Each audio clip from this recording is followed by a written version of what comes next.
8 years old. We bred and raised him and have trained him. He came up lame on us last May, and when we got back to Steamboat, we had him vet check, x-rays,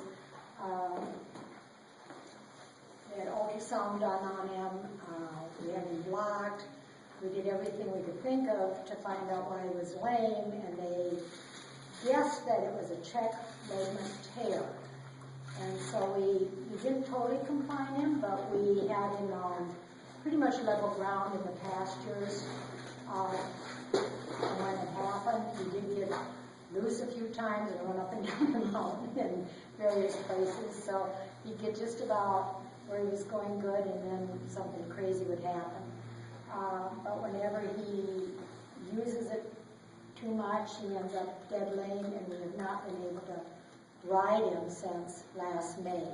We don't know if he did it while he was playing or while Dean was conditioning him, but we don't know what happened. We spent close to $3,000 on x-rays and tests trying to get him sound.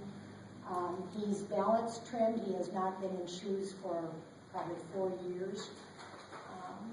And we have his teeth done by Doreen Wiggins, so no power tools on his teeth. We just don't know what's going on. I've used magnets on him. I've used photonic therapy. We've done some muscle work. So we're at a loss. You. Hi, I'm April Battles with Holistic Horseworks, and there's a lot of horses out there like that with mysterious lamenesses, so I wanted to share mine and Dr. Regan Golov's lameness checkpoints. You can look him up on my website. There's a DVD on his stuff. I've developed some other techniques. As most of you know, I do long distance readings, so I can ask the body intuitively where there's pain and what the body needs to heal. And starting with this horse, if I was to palpate down his neck, there's a lot of spasms really tight right here. If you push in the muscles, the horse should not be reactive. Your first 2 neck bones are not in proper alignment. That is going to affect how the rest of the body works. When you come back to here, Regan Golov has developed a front leg lameness checkpoint. Right at the bottom of this muscle, if you come directly down from here, you'll find a V. That's like a little bony V. You should be able to push in here quite firm. That's the flat of your thumb, not the tip of your thumb, and not wiggling. To be able to put 10 pounds of pressure and nothing in that leg should move. If he was to bend at the knee, it's an indicator that he has pain in the knee. If he turns the foot out, it could be in the tendon or suspensory. So that's the first place that I'm going to check. I used to do endurance. I always wanted to know that my horse could make it the next 25 miles. I'm not getting anything in there. I'm going to pick up his foot. I'm going to squeeze down in here. You can see he's sore and reactive. This is not to replace your vet diagnostics. This is just a home lameness check. You might want to do an ultrasound and see what's going on there. You should be able to squeeze the tendon and the suspensory. Your tendon's running down the back. Your suspensory is the soft tissue connected to the bone. And there shouldn't be any flinches in the horse. Okay. So there's something going on in here. When I squeeze in here, you should be able to squeeze firmly on both sides of the withers. Can you see right there where he's flinching? Okay. You shouldn't have this. On this side, this shoulder is working correctly, and on this side, his first rib is out. In my other DVD, you see where we talk about the first rib being out. So the right shoulder can't move correctly. This side is going to work twice as hard. This tendon and suspensory are going to work twice as hard, and it's going to throw back as a diagonal to this inside groin. Okay? And he's going to be tighter and more sore in here. Coming back to the hind end. Okay? Regan has developed. This is a check for your hind end. You'll see it in Dr. Regan Golov's DVD. Here's your circle. You push to the outside, that's checking the outside hock. You pull to the inside, that's checking the inside hock. So he has some soreness on his inside hock. We're going to come up to his stifle reflex point. It should spring down and come back up. Okay, that one's not so bad. Can we turn the horse around?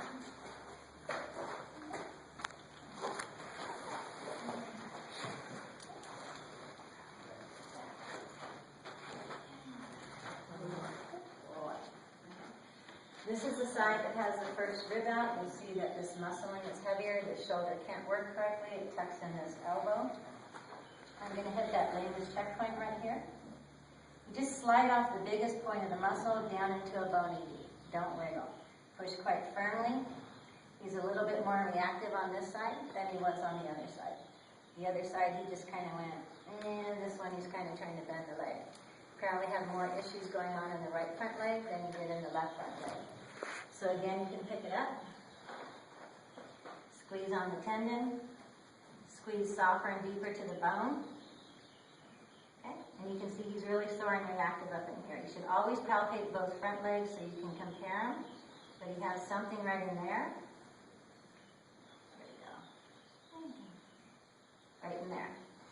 That's when an ultrasound might be a good idea to see what's going on. You can use, there's a product called thru that is amazing for tendons and suspensories that you can use in a standing rack. You really don't want to exercise the horse, deep sand, or lunge until the tendons and suspensories are non-reactive. You're going to come back here. You're going to do your big circle. Outside hawk, inside hawk. So both inside hawks are testing really sore. If the front end is not working correctly, you can't lift these ribs. They're going to be pulling the heels with the front end. Your pectorals are going to get tight, your abdominal obliques are going to get tight, and it's going to come back to the joint. If we come back here, your sacrum is right under here. So it's a bony little thing up here. If you palpate quite firmly on each side of the sacrum, you don't want to find any flinches. I'm going to go to the other side so you can see the reaction. If you're sore, right on top of here, your sacroiliac and your sacrum is sore. Your sacroiliac joint is your SI joint. It's deep and it's under here. To me, that's when a horse has done the splits in the hind end. This is a horse that to pick up the hoof for a farrier trimmer and come out here is going to be very uncomfortable. I'm trying to teach the farriers and trimmers, if you palpate here and they're very sore and reactive, they won't be fighting with you if you can get the hoof here, in the back, kind of crossed over, and here under the belly. If they're sore up here and you pull a leg out here, there's going to be a big spasm. They're going to be trying to pull their leg back. He's got soreness in both front suspensories. His withers are out. The body's not moving correctly. It's throwing extra stress to the hind end. He's tight and sore in SI joint, and then he has tightness and sore back here. So it's not just one thing of why they're lame. There's a whole bunch of things that are adding up. If I come into, I do readings, I can intuitively ask the body, I get some soreness in the knees, but I'm also coming up with heel pain. So when I pick up his hoof, if a horse has heel pain, they're not going to stride out and land heel to toe. They're going to come up with shoulder muscles and land toe to heel, avoiding the pressure on the heel. If you come into his foot, good boy. This is the crack that I don't want to see go all the way up into the coronet band. This crack should not go any deeper than this. So if I ask him if there's pain here, I get a yes. If I ask if it's navicular, I get a no. If I ask if it's bacterial, I get a yes. So it's a small minor thing, but it is going to change how the whole horse moves. I've been seeing a lot more thrush and deep bacteria affecting heel pain in the past year and a half with all the toxins that have been raining down on our earth. I have a soak that you can email me about, or it's also in my DVDs and some literature I have. It's real easy. 2/3 of a cup of Epsom salt, 2 dropperfuls of Dynamite Liquid Trace Minerals, warm water, fills 2 soaker boots. You do that for an hour for 3 or 4 days in a row, and the heel pain will be gone. And they're all homeopathic products that the body can use. So you've got, this isn't working correctly. This isn't working correctly. Throwing more stress back here. You have heel pain. You have 2 sore suspensories. You have sore SI, tight and sore groin, and sore inside hocks. So can you imagine where it would be an intermittent lameness that you can't nail down? What you don't want to do is keep working the horse till you can find the lameness. That's just going to be the area of the body that couldn't take it anymore and broke down. If you have watched my other YouTube videos, I have a video on side bone and how to break up that calcification. If you come down and on him and push here and here, you'll start to feel all the hardness. Wherever you see this line of hair get scruffy, You have the calcifications in it.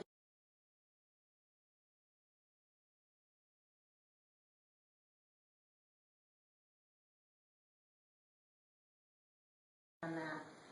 The other issues I come up with him in balancing meridians, small intestine meridian is out, which is in the front feet. That has to deal with intestines. A lot of horses are building entrails and stones with hard water. And in the hind end, and asking him, his spleen is out of balance.